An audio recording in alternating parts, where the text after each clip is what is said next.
jurusan Ilmu Al-Quran dan Tafsir, Fakultas Usuluddin dan Studi Islam. Saya dari KKNDR kelompok 120 Universitas Islam Negeri Sumatera Utara. Kali ini saya akan menjelaskan tentang hukum bacaan mad di dalam Al-Quran. Langsung saja ke penjelasannya. Hukum bacaan mad. Mad secara harfiah bermakna melanjutkan atau melebihkan. Secara istilah, mad dapat diartikan sebagai tanda bunyi panjang dalam bahasa Arab.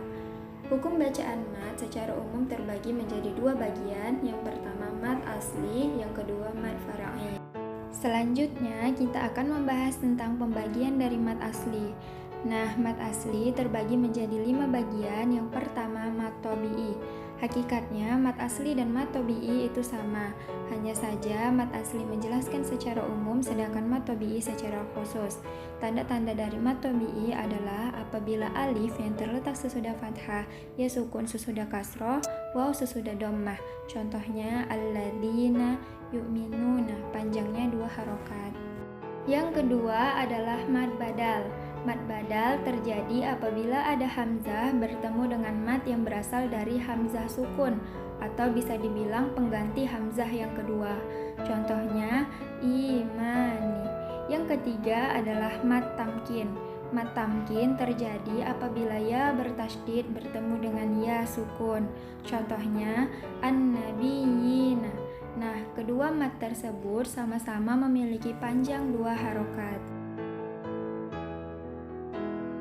Yang keempat adalah mad iwad. Mad iwad terjadi apabila fathahain dalam posisi wakof. Contohnya aliman hakiman. Nah, yang kelima adalah mad sila qasirah. Mad sila qasirah memiliki syarat-syarat. Yang pertama, ketika huruf ha dhamir, setelahnya tidak boleh ada hamzah, sebelum dan sesudahnya tidak boleh sukun, terkecuali untuk ayat-ayat penegasan saja. Contohnya kitabahu biyamini. Untuk ayat penegasan fihi atau yaradhahu lakum. Selanjutnya kita masuk ke pembagian dari mad fara'i. Nah, mad fara'i terbagi menjadi 10 bagian. Yang pertama, mad wajib muttasil. Mad wajib muttasil terjadi apabila mad tabi'i bertemu dengan huruf hamzah dalam satu lafaz. Contohnya sawa'un 'alaihim.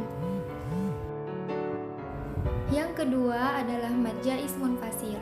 Mad jaiz munfasil terjadi apabila di dalam bacaan terdapat mad tabi'i yang kemudian setelahnya terdapat huruf hamzah, namun huruf ini berada di lain kalimat. Contohnya illa anfusahum.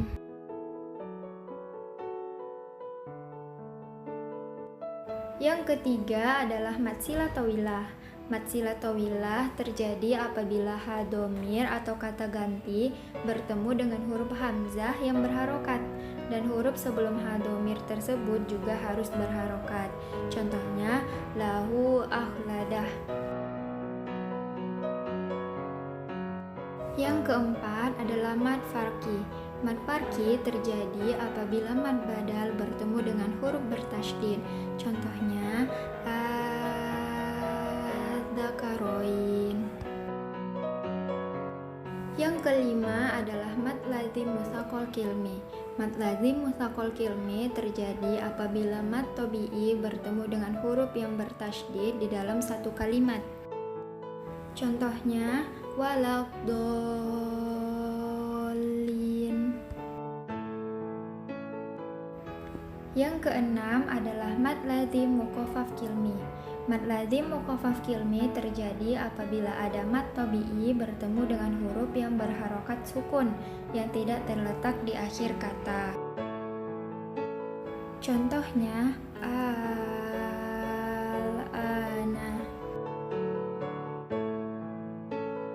Yang ketujuh adalah mad lazim mutsaqal harfi. Mad lazim mutsaqal harfi terjadi apabila ada salah satu huruf atau lebih di permulaan surat, yaitu 8 huruf berikut: nun, kaf, shad, ain, sin, lam, kaf, dan mim. Contohnya alif, lam, ro.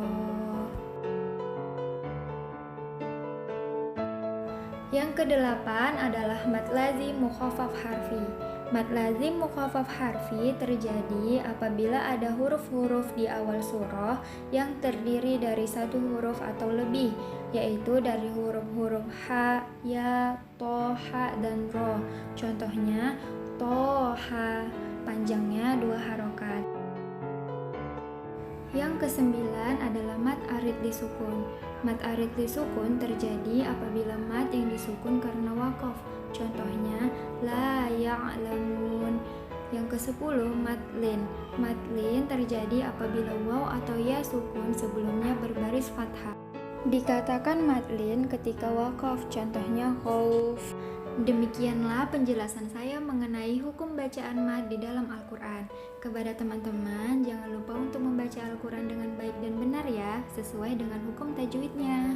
Sesungguhnya Rasulullah SAW bersabda, seorang yang lancar membaca Al-Quran akan bersama para malaikat yang mulia dan senantiasa selalu taat kepada Allah Subhanahu wa Ta'ala.